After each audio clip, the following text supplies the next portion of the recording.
make this commitment to your routine. So in me saying to you, take what you need, design this in a way that you know that you can actually be successful with it. Start telling yourself, remind yourself the thoughts that you have in your head become your reality. Tell yourself that this is important to you. Managing your time so that you can get in all the things that you want to get done, including taking care of yourself, is important to you. So reaffirm that again and again. Make it like a mantra.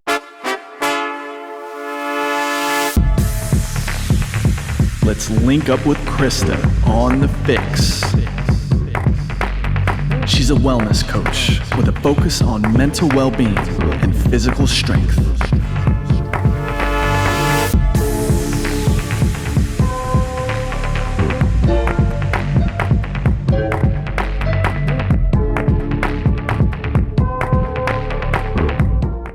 What's going on, Fix listeners? Welcome back to our latest episode of the Fix podcast. I'm your host, Krysta Huber. Welcome to the first full week of 2025. If you're listening to this when the episode drops, we are fresh into the new year. I know last week we really only had a few days before jumping into the weekend. So I opened us up for this fresh new start, the next 12 months ahead, with my candid opinions on some things that I'm seeing in the media, and more about responding to what's going on around us and what's happening in our environments and why that may be negatively impacting our ability to reach our goals. This week, for our solo episode, I want to double down for you and give you a list. I wrote them down. I have a lot of things I want to cover in this podcast, but I want it to be succinct. I want it to feel actionable. And I want you to know that before I go any further, this is an episode where you take what you need. And I say that for two reasons. The first, there are some things in here that very much apply to anybody who's listening out there who may also be a business owner. So some of these things are going to land a little bit harder for you when you have that much more autonomy over your schedule. So maybe that's not even being a business owner, but depending on the type of career you have, I do recognize that some of what I'm going to share may be influenced or slightly controlled and limited by the way your day-to-day schedule looks. But I want you to know that you can apply this and take what you need, and that you do not need to take this entire list. Now, I'm going to share like 12 different tips of exact steps and exact tools that I am implementing in my personal life this year. I sat down last week, had a conversation with my self-development coach. I've had him on the show before. I talk about him often in a lot of episodes. And if you haven't been following me over on Instagram, you might not know this because I haven't spoken too directly about it on the podcast, but today's the day to share it. I am launching a second venture alongside the Fitness Fyx this year. So we are continuing to expand and grow and support our amazing clients inside of our fitness and nutrition coaching container. But I'm also adding a second container to that may be a mix of some fitness and nutrition content, but is in a broader scale focused on content itself. I've learned so much in the last 4 years in growing the Fitness Fyx brand and growing my social media pages that you see as they stand today. But prior to that, I had several years experience that honestly ultimately impacted where I am right now in helping open multiple brick and mortar fitness studios in a few different states and for a few different brands. And what I've realized in reflecting on that time that I spent doing that, I had a really cool vantage point and a very amazing opportunity to be able to see something be built from nothing. And I mean, like down to the bare bones of going into the site pre-construction, looking at the facility before it was in fact a gym, going through the process of seeing what it felt like to try to market something before it even came to be, before somebody could actually walk in the door and utilize the service, and the challenges inside of that, and why it's so important to truly create a community. But not only just create a community because everyone says that, but build a culture where people know that they can come and not only get the results they want, but feel seen and truly be seen. I've been playing around with a word for 2025, and I know this is something a lot of people do when a new year hits, like they might do their vision board or something like that. And I do like to pick a word. And the one that's continued to come up for me as I think about what experiences I've had, what's on my resume that's gotten me to the point where I am now, the word that keeps coming up is being genuine. And the podcast is an effort with that. Everything I share on here is an effort with that. But from a business perspective, I am of the opinion that the word authentic has been getting thrown around way too much, to the point where I'm kind of tired of hearing it. And I almost think we've watered down what it actually means. So we're going to change that. We're going to level it up, and we're going to use the word genuine. And I want you to hear me when I say that everything in here, I genuinely commit to working through on a regular basis. But like you, I'm a human too. So I do not live and die by this list. I do not consider myself a failure if I do not hit every single action step that I'm outlining for you on a daily basis. But this is also filled with hacks and tools that you can use to make certain repetitive actions in your life feel a lot faster. And I got to thinking about this and felt like it was an important episode to record. One, because I'm taking on a lot more this year. I'm wrapping my arms alongside my team around some bigger tasks. And the last time I was in this position was about 2.5 years ago. I would say over the course of like 2021 through 2023.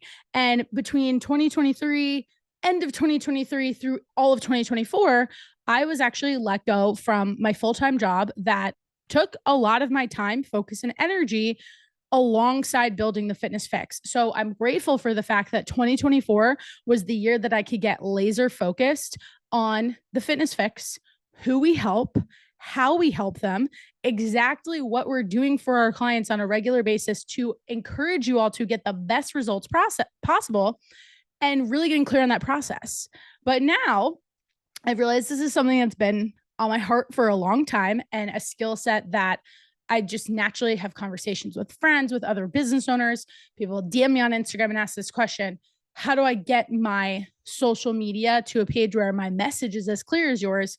And I just said to myself, why not start talking about this more? So as a result, a new project is being created, and I'm very excited to bring you guys along for that journey, not just from the perspective of what I'm doing. So I do want to put the statement out there that if you are a business owner who listens to this podcast, if you have aspirations of starting your own business, if you desire to be an entrepreneur in any way, if you want to have that side hustle, if you have always come here just for the nutrition and fitness piece, know that 2025 is the year where we're going to continue to cover even more. And I'm going to share what works well for me when it comes to building a brand and getting very clear on crafting your story. So if that resonates with you, get ready for some fun new takes and maybe fresh information that, from my perspective, I haven't necessarily shared on here, things that you can apply, or you just get to come along for the ride of what it looks like to build something again, because I feel that we're always iterating inside of the Fitness Fyx, like I said, to offer the best nutrition coaching that we possibly can to get our clients the best results that we can. But I'm excited to sink my teeth into doing something new and seeing how that challenges me personally. And the first way I know it's going to challenge me is when it comes to my schedule. And again, I wanted to record this episode because if I had to boil it down to maybe like 3 to 5 of my top challenges that I hear from someone when we're having a consult about what accountability and what specific guidance this person needs when it comes to fitness and nutrition, the top roadblock is time. Someone coming to me telling me I feel too busy, or I have consistently felt too busy and pressed for time over the course of the last 3 years, 5 years, 10 years, however long, that's now put me in a position where I don't feel I have enough energy. I don't like the way my clothes fit. I'm just not as confident as I was. And when I think back about what allowed me to see results in the past, it was either from a combination of being restrictive or just having fewer responsibilities. And if you're hearing that and you're like, wow, that's the talk track I have in my head every single day, Krysta, how did you know? Stay tuned for the rest of this episode, because I promise you, my commitment to you right now is that in the next however many minutes it takes me to record this, it'll be very direct and like, we're going to go through this list, but 20 minutes, let's say, I'm going to give you at least 2 to 3 things that you can walk away with and start to implement into your routine. And I also want to challenge you to implement these as fast as possible. Before I hit record on this episode, I was listening to another podcast, as a self-identified podcast junkie would do. And it was my girl, Mel Robbins. She was on a show that I listen to often. And I don't frequently see her in the seat as being the interviewee. So this was fun to really get to kind of see the dynamic for her shift a little bit. And she started talking about her past and her history and how she came up with her now pretty famous tool called the 5-second rule. And if you don't know what it is, essentially it's for anything you don't want to do. In her case, she developed this as a way to help herself get out of bed in the morning. You just count backwards from 5 and then you go do it. So you'd be like, it can be about anything. Example that she shared in the show, emptying the dishwasher. Maybe you hate emptying the dishwasher. Her tool, count backwards from 5. 5, 4, 3, 2, 1. I'm going to go empty the dishwasher. I love that because it encourages me immediate action. What I also love is that in explaining how she arrived at that tool, she shared something that I couldn't agree with more. And I've done episodes on this. It's been a minute, but I have definitely shared this concept and belief system that motivation is a bunch of bullshit, especially when it comes to things that we don't like to do. And she started on that concept and explaining that one of her biggest issues, even with discipline and even with willpower, is that those principles, motivation, discipline, and willpower, don't always apply for us because they make more sense for things that maybe we're like, okay, I know I need to do this. I'll do it. Or you somewhat like to do it, or maybe you really like to do it. You almost don't even need motivation when it's something that you look forward to doing. And I started considering how that shows up in my own life and also the perception around being somebody who truly does love what they do. I love recording this podcast. I love talking about fitness and nutrition. I love showing up on social media. But that doesn't mean that there are not tasks inside of what's required to make everything that you see on the front end happen that I don't like. There are plenty of things I do that I don't like. And that's why I'm in total agreement. We can't rely on motivation. But she really challenged me to think a little bit deeper on this and saying, I don't know that we can rely on discipline. I don't know that we can rely on willpower. Instead, what she said was erase all of those 3 things and create tools. And I really appreciate that. And I would just maybe interchange the word tools with systems.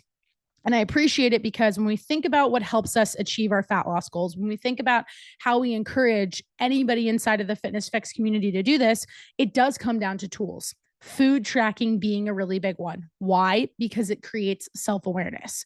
So a lot of what I have on my list in thinking about how the hell can you manage your time and how the hell can you be the person who a lot of other people think from the outside, man, she gets a whole lot done.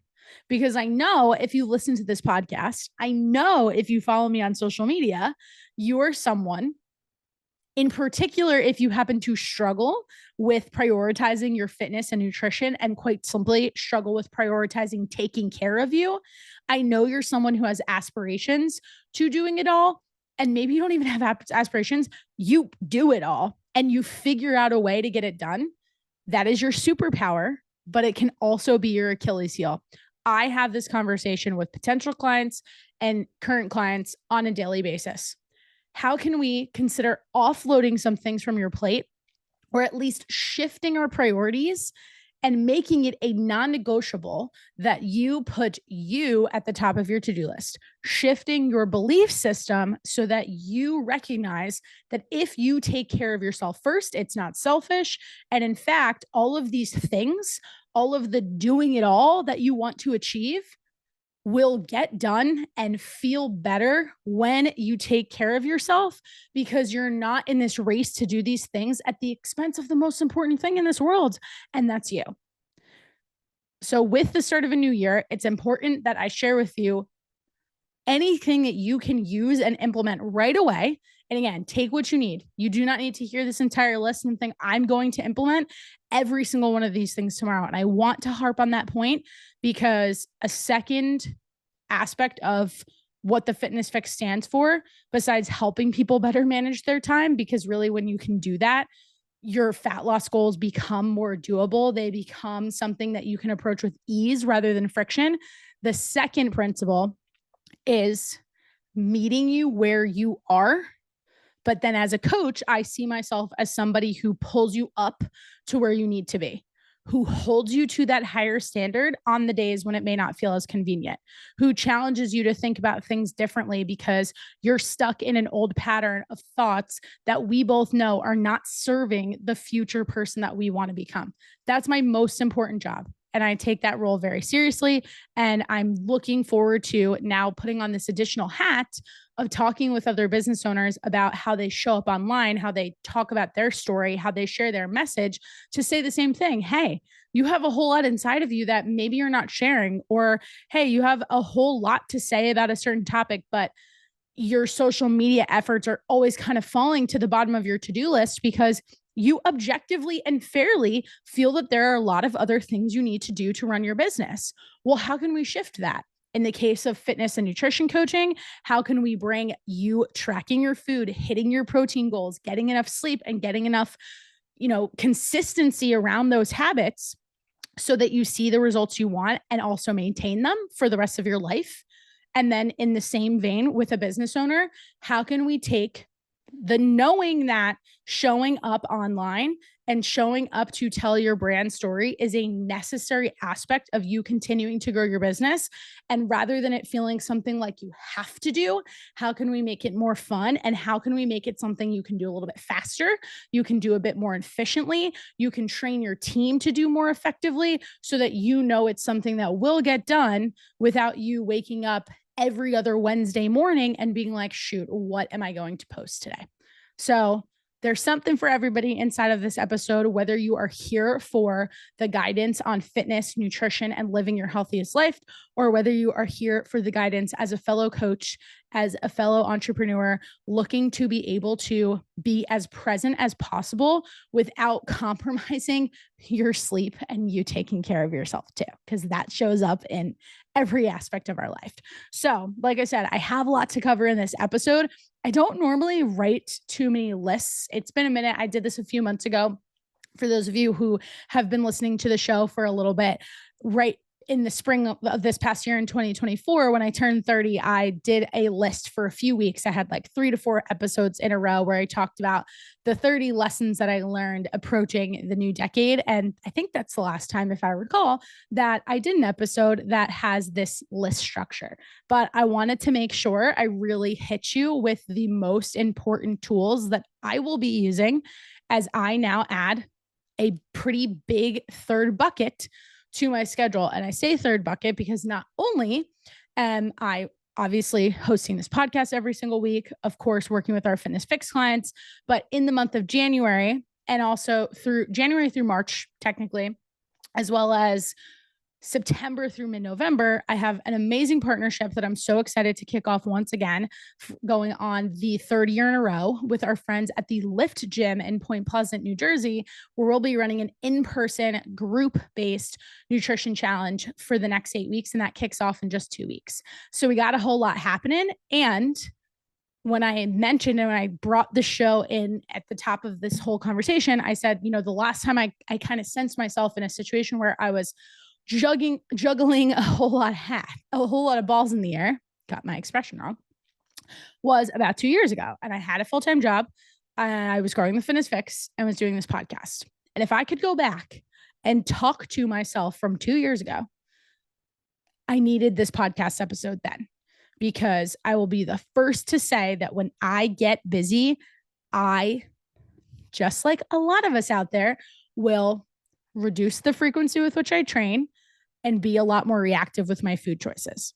But here's the great thing. I went through the experience of learning that lesson, and now I can spot it and I can sense it and I can anticipate it and I can do my favorite thing to tell clients to do, and I'm going to do it too, is plan. But not only are we going to plan, my friends out there, we are going to make our plans efficient, but we're also going to make them something we look forward to. Because like our girl Mel Robbins inspired me in listening to before recording this, it's so much easier to actually follow through on things when we look forward to them. Yet we don't live with our head in the clouds, assuming that every single thing we do is always going to be something that we like. So I want to help you walk away from this knowing that there are these little things that you can think about and approach and design your schedule by to help make things feel a little more doable. And ideally, if they feel more doable, my hope is that you'll like them a little bit more. So here we go. My first one was the fact that we don't actually have to execute on this whole list. So I'll move right through that. But I can't stress enough the importance of meeting you where you are. And if you are navigating this process on your own, if you feel overwhelmed by anything I share, or say to yourself, oh, I know that all of these things that Krysta is saying would be really helpful for me, but the thought of implementing them is just leaving me feel overwhelmed. That's exactly what fitness and nutrition coaching is for. I want to help you manage that time. I want to help you reduce that overwhelm because I'm giving you certainty. I'm providing you the game plan.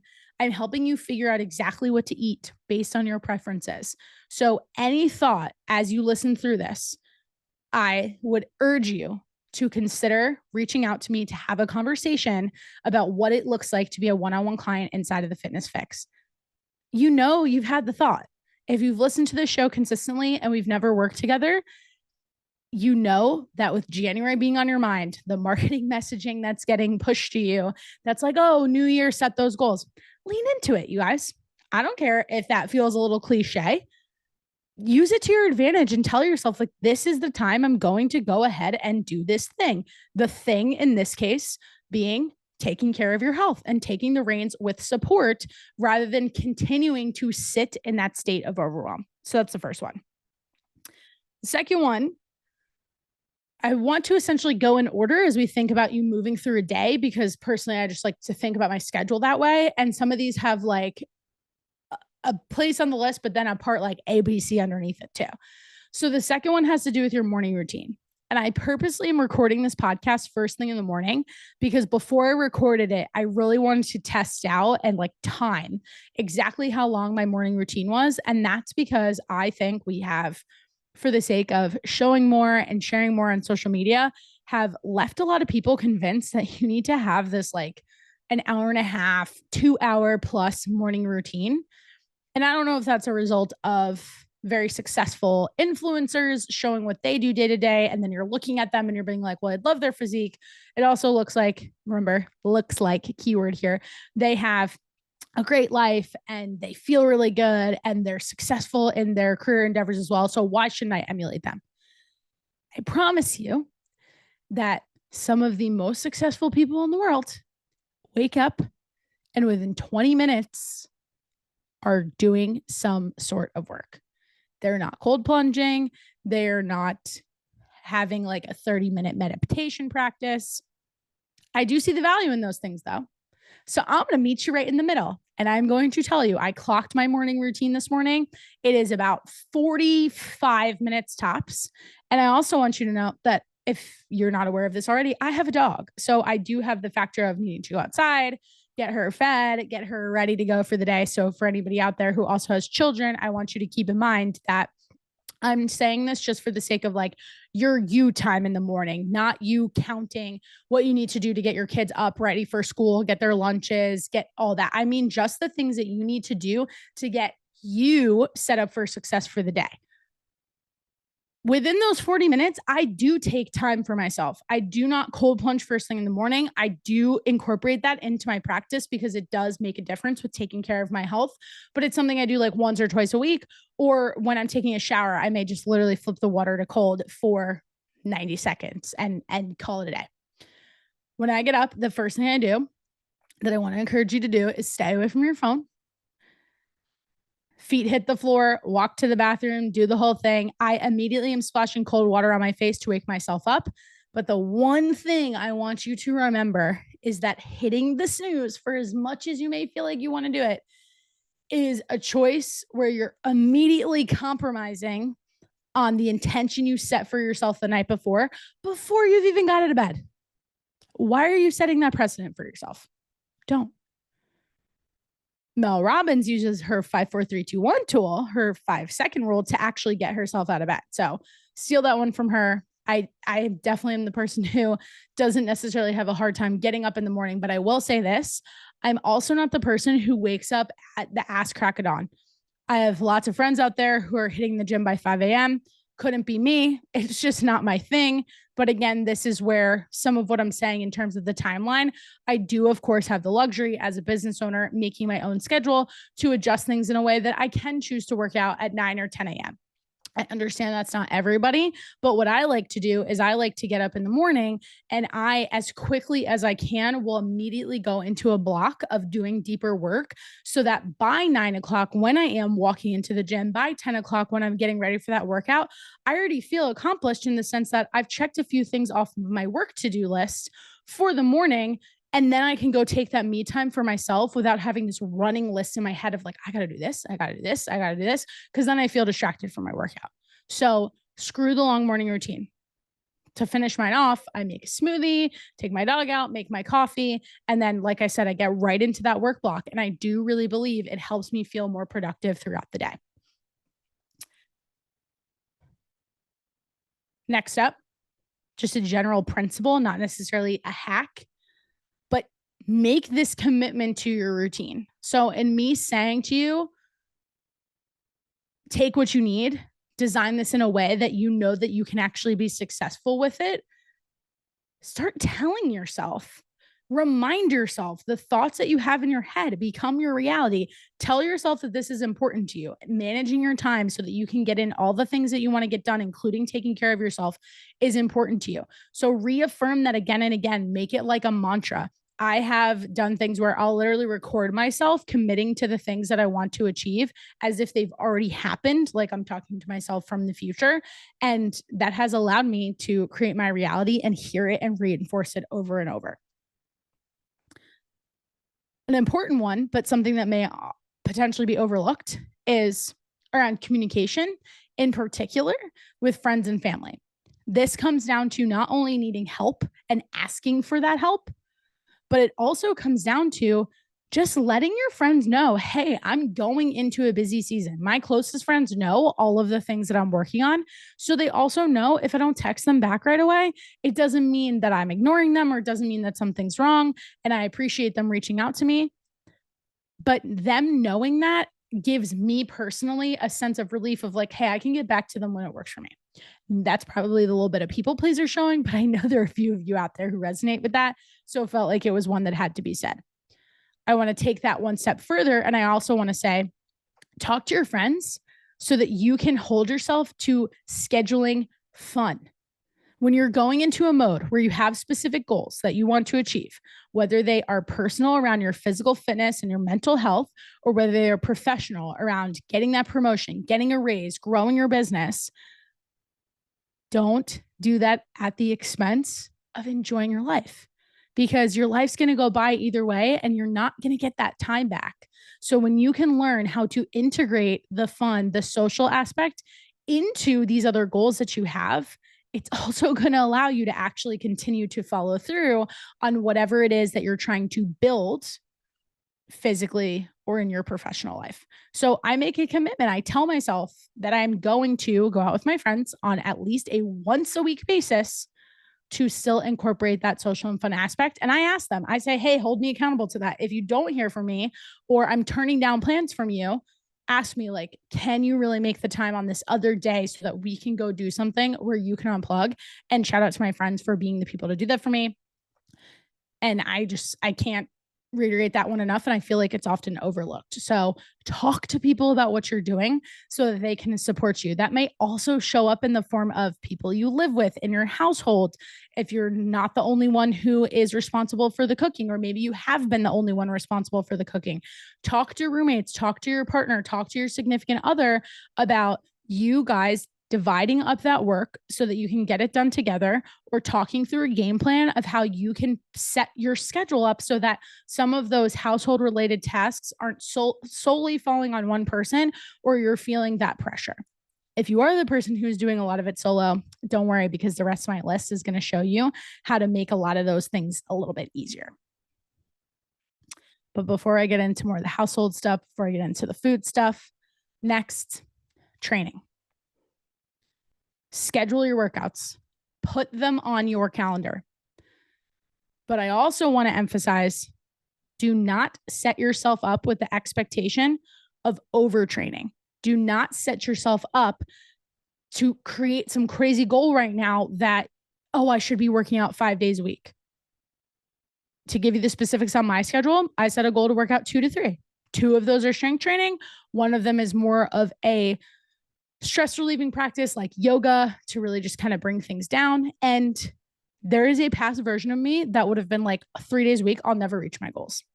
What I've learned from being the person who is very booked and busy is that 3 days is more doable, and it actually will get me closer to my goals because I don't need to be overdoing it. And from a mental aspect, I'm designing my schedule in a way that I know I can guarantee my success. And when you can guarantee your success, it allows you to double down on it. It allows you to continue to reinforce the proof, not just the belief, but the proof. You have the evidence that you can follow through on this thing.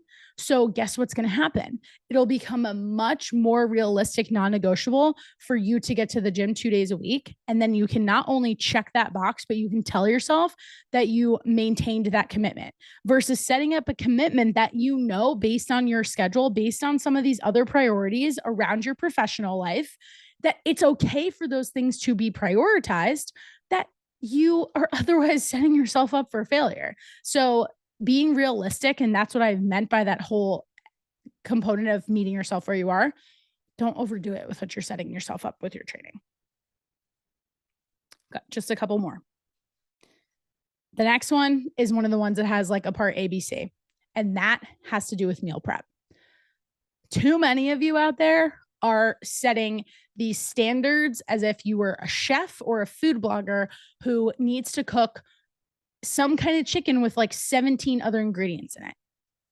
Guys, 2025 is the year that we simplify our meal prep. I have been saying this for like 4+ years, but if you ask any one of our Fitness Fyx clients, I lead with this. I am not a gourmet chef in the kitchen. I want to be efficient, but I still want my food to taste good. And here are some ways that you can simplify your meal prep, but also just get more efficient with it. First, over the weekend, think about the meals you're going to have for the week. And the way to make it simple is to think about ingredients you are going to cook with, not exact recipes to follow. I have a trick. If you want the full rundown on this, we have a free guide. It is a meal prep and grocery guide, 2-in-1, that you can get a copy of. Just shoot me a DM at the Krysta Huber and I will send it over to you. I'll also link it down in the show notes, but it shows you exactly how to do this. A second little tip, and I want to be super specific on this one. Make your grocery list. Come on. Do not go into the grocery store just being like, oh yeah, I'm going to remember everything. Because if you're as busy as I anticipate that you're going to leave forgetting something and you're going to be mad at yourself when you do that. So make the list, but I'm going to do you one better. And I'm going to encourage you, visualize the grocery stores you're making that list and make the list in the order of the aisles as you walk through them. Seems like a minor detail, and maybe you do this subconsciously, but I actually did this last night. And as I was thinking through it, I was like, wow, I can get through the grocery store in like a solid like 10 minutes faster when I put my list in order, because then as I'm going back through it and checking off like, okay, I got this item, I got that item, I'm doing it in the most efficient way because it's the exact path in which like I'll hit that item in the store. And if you're like, that sounds crazy, you go to the grocery store consistently enough that I promise you can visualize that, because our brains look for the easiest way to do things. Our brains do a lot of things on autopilot, and that's why we actually stick to routine. So I promise the first time you do it, you're going to be like, oh, like maybe I was already doing this already, but I'm just encouraging you or pointing it out to you to be a little bit more intentional with it. Last 2 tips when it comes to grocery shop meal prep. If you don't want to go to the store or you feel like you really don't have time, Instacart, Amazon Prime, you have the luxury of technology. It's 2025.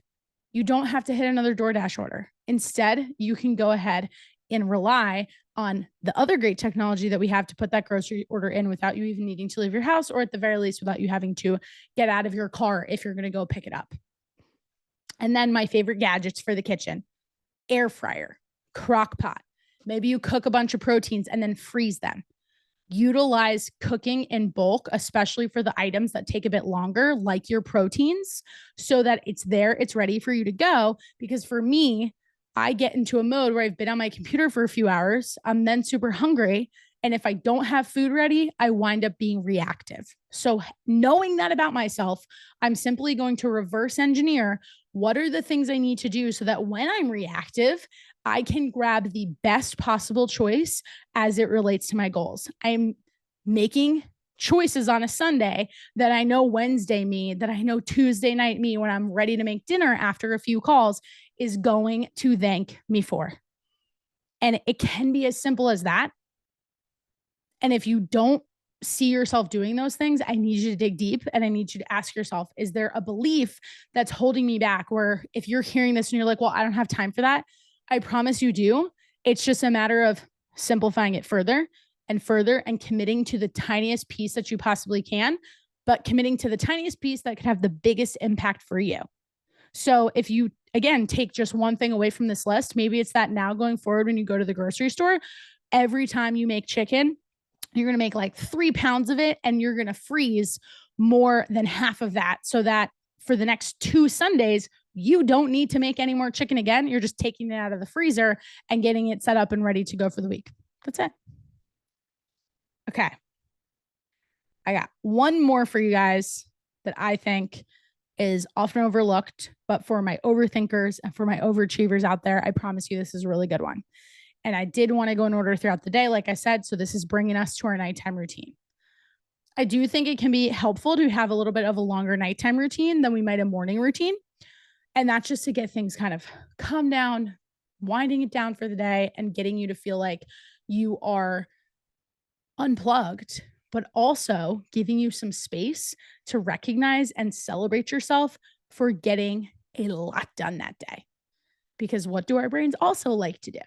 Not only do our brains like to find the easy path, we also tend to operate from a place of the gap. What did I not get done? What do I have to carry off to my to-do list tomorrow? You can reverse that by simply celebrating what you did achieve.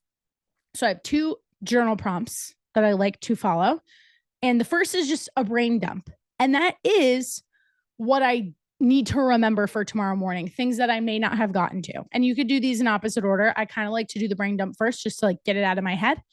But then before I hit the pillow, I also take a few minutes.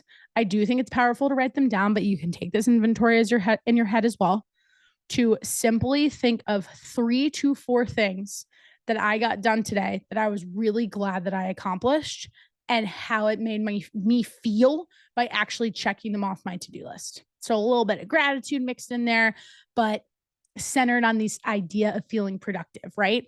Reinforce for yourself, show yourself what you got done so that you can celebrate that fact, because then it's going to, again, continue to give you evidence that you follow through on everything you say you're going to do. And that evidence will compound, and it compounds into not only results with the physique you want, with growing your business, with living the life that you desire, but also with building your confidence. So I hope there's something on this list that you will commit to implementing. Maybe run it back, listen through it again. Even if you just pick one thing, I truly mean that. If you pick one tip, one hack that I shared in this episode, I promise it can make a big difference for you. And once you do start implementing it, reach out to me, because I want to hear. I want to know, how has this changed you in some way? How do you feel? Are you feeling more accomplished? Are you reaching the goals that you have set for yourself for years and felt like you couldn't wrap your arms around? 2025 will be the year that you do it. And if you want help, I'm just a message away. Shoot me that DM. I truly love talking to all of you guys. I appreciate your feedback on the episodes, and I'm excited for us to have just a kick-ass year. So with that, I hope you guys have a wonderful rest of your day from wherever you're listening from, and I'll see you next week.